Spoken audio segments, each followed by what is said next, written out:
Welcome to Inner Racing by Motorsport Mind. This is the audio version of my popular monthly free video series on mental skills in motorsport. I'm your host Greg, and I'm here to share with you practical insights and strategies to help you enhance your mental racing performance both on and off the track.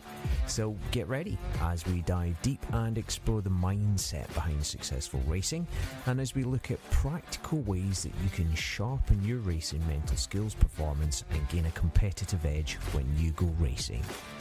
Let's get started.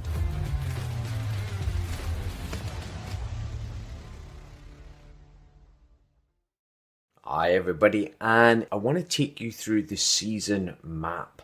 So the season map is a really useful tool because it helps us to get a sort of visual representation of what's been going on so far. Has my season been one of consistent performance, consistent results, and sort of predictable performance? Or has it been a bit volatile? Has it been a bit up and down, a bit erratic, a bit sporadic? So it helps us to see visually what might be going on, and it also helps us to identify the areas that we could improve, things that we might change, and how we might do things moving on throughout either the rest of our season or into next season. So let's have a look at the season map.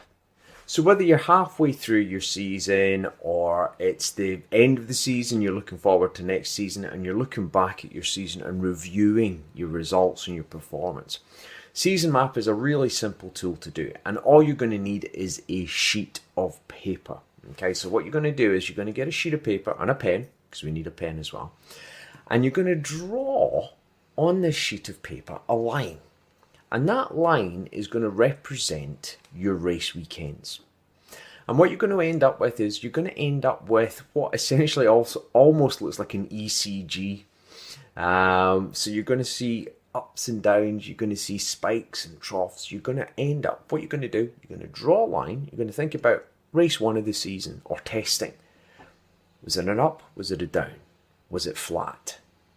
And just write maybe a couple of words, a couple of notes above or below the peak or the trough or above the straight line about what you experienced, what your thoughts are on that particular event, whether it's a race or a test or whether it was a qualifying. So just write whether it's a positive thing, a negative thing for you, what you thought about it. And then just come along to the next race weekend or the next test or the next qualifying or the next session. And again, was it a peak? Was it a highlight for you? Or was it a trough? Was it something that was either maybe frustrating for you or disappointing for you? So you're just drawing and tracing this graph out. And so you'll end up with a line that looks a bit like this. So the first thing you're going to ask yourself is, does it look a little bit up and down? Or is it more like a wavy line? Or is it pretty flat? What does the overall line look like? Because if it's really spiky, that might be an indicator that our performance is a bit up and down. So we're really looking for that consistency. So we're looking for, because the fact is, if the line's really up and down, we have to ask ourselves then, is that actually based upon the results or my experience of it? Because we might perceive things as being up and down. But was the results actually consistent? And it's my emotions or my feelings that are making me feel like it's up and down. So that's the first time we've got to ask ourselves, is the map that we draw, this sort of ECG, if you like, of our performance, our season so far, or our last season, is it a true representation of what actually occurred? And if we were asking somebody else to draw the line for us of our season, would it look the same? The next thing to do is to take your season map and look at it as if it was somebody else's. Imagine that you are somebody else, a different driver or a rider, and you're looking at this person's season map.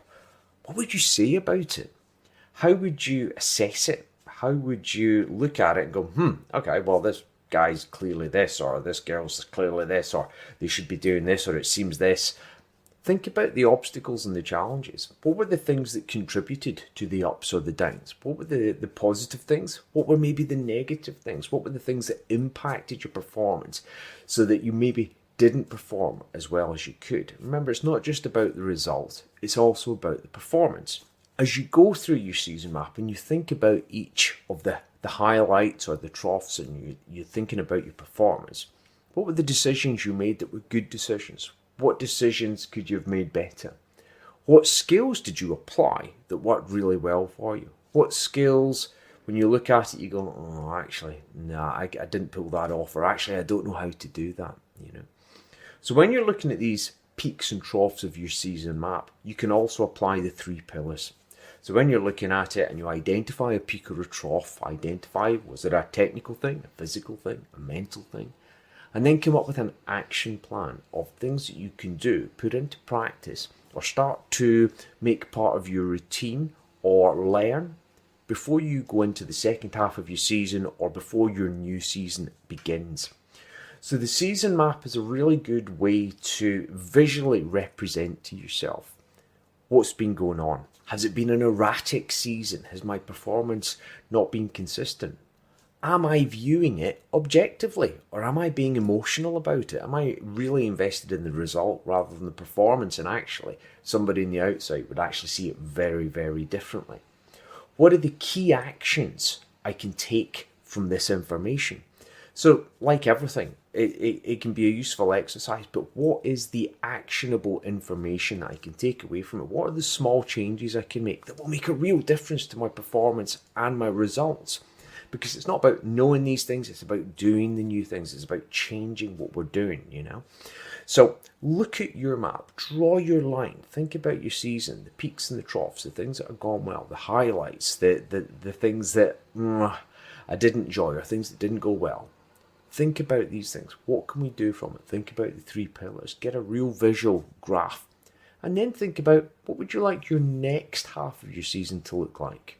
Or your next season to look like? Imagine you were drawing the line for that. What would it look like? And then what can you do to make that happen? The season map is available as a worksheet in the app. If you also need a copy, just let me know. Of course, I can always send you a copy of the season map as well. But it's a really useful exercise just to take you through it and give you an idea of what's been happening and what you need to do next.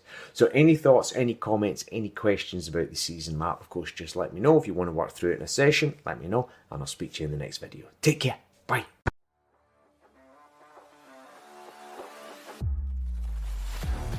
And that wraps up another episode of Inner Racing by Motorsport Mind. I hope you found this month's topic valuable in your journey towards peak performance in your racing. To stay updated with the latest content, be sure to subscribe to the newsletter, download the app, and subscribe to the blog. Just visit motorsportmind.com or follow the links.